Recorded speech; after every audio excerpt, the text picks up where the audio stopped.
வணக்கம் மக்களே. இது வந்து மஞ்சள் பூசணி நிறைய பேர் பார்த்துருப்பீங்க. ஆனால் அந்த காயை வந்து மோஸ்ட்லி நம்ம யாரும் வாங்கி யூஸ் பண்ண மாட்டோம்.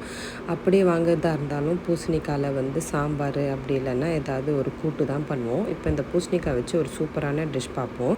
அது பண்ணுறதுக்கு முன்னாடி பூசணிக்காயில் என்னென்னலாம் பெனிஃபிட்ஸ் இருக்குதுன்னு சொல்லிட்டு பார்ப்போம். ஸோ பூசணிக்காய் வந்து வைட்டமின்ஸ் நிறைய இருக்குது. இதில் வந்து பார்த்திங்கன்னா அயன், மேங்கனீஸு, மெக்னீஷியம், பொட்டாசியம் அந்த மாதிரி நிறைய கண்டென்ட் இருக்குது. ஸோ இதை வந்து வீக்லி ஒன்ஸ் உங்களுடைய மீலில் எடுத்துக்கோங்க.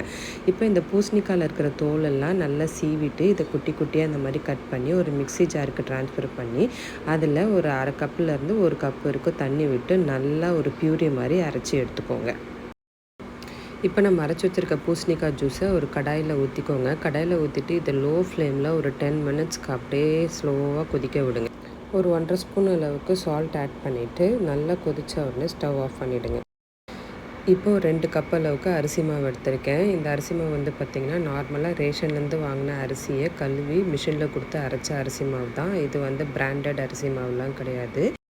இந்த மாவில் 2 டேபிள் ஸ்பூன் அளவுக்கு தேங்காய் எண்ணெய், கொஞ்சமாக சால்ட் ஆட் பண்ணி அதை வந்து நல்லா மிக்ஸ் பண்ணிக்கலாம். மிக்ஸ் பண்ணிவிட்டு நம்ம காய வச்சு வச்சுருக்கோம் இல்லையா, அந்த பூசணிக்காய் ஜூஸு அதை வந்து கொஞ்சம் கொஞ்சமாக ஆட் பண்ணி இந்த மாவில் அப்படியே மிக்ஸ் பண்ணி ஒரு சப்பாத்தி மாவு பதத்துக்கு இதை அப்படியே நல்லா பிசைஞ்சு எடுத்துக்கணும்.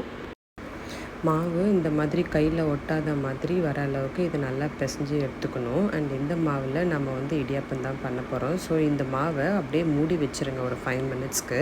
5 மினிட்ஸ் மூடி வச்சிட்ட பிறகு நம்ம ஆஸ் யூஷுவல் இடியாப்ப அச்சில் போட்டு இடியாப்பம் எப்படி பிழிகிறோமோ அந்த மாதிரி பிழிஞ்சு எடுக்கணும்.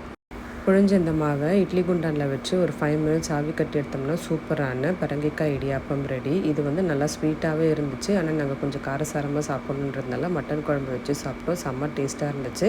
நீங்களும் இந்த இடியாப்பத்தை ஒரு முறை ட்ரை பண்ணி பார்த்து எப்படி இருந்துச்சுன்னு கமெண்ட்டில் சொல்லுங்கள். இந்த வீடியோ இதோடு முடிஞ்சிச்சு. இந்த vlog உங்களுக்கு பிடிச்சிருந்தா லைக் பட்டனையும் சப்ஸ்கிரைப் பட்டனையும் தட்டி விடுங்க.